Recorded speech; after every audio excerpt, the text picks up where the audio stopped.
So here we go.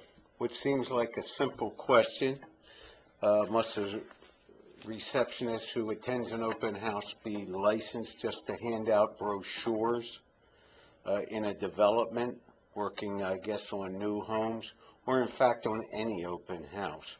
Because using the excuse that this is a new home doesn't change the rules that the Real Estate Commission has set.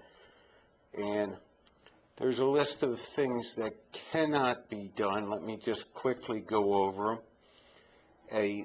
An unlicensed assistant cannot make cold calls, telephone or in person, on behalf of the employing agent or broker. In the absence of the licensee, they can't host an open house and booths, home shows at malls or fairs, or distribute promotional material at such locations. There's the key.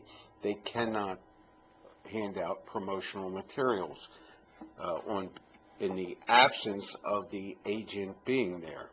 So a licensee must be there, but they've got to be very careful because they cannot answer any questions on listings, title, finance, or anything of that sort.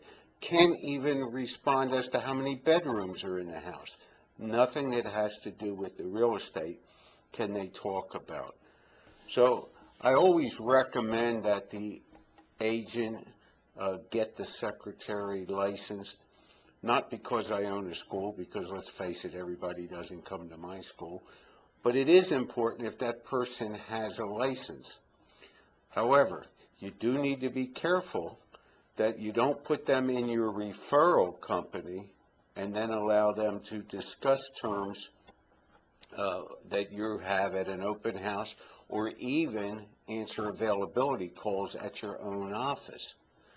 The rules are very clear. They say that they cannot work as a secretary in one firm and be licensed in another.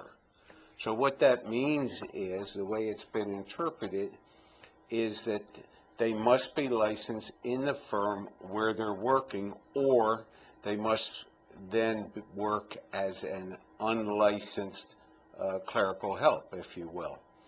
So if you do in fact have somebody unlicensed at an open house or at a new home site, you as the licensee must be there, and you must be very careful that they are not discussing anything about the property. They cannot for sure be there all by themselves. So definitely pay attention to those rules. My suggestion is that if you're going to be doing that kind of thing, certainly get the person licensed. It's not a major thing to do. We've all been there, we've all gotten licensed, and it will work.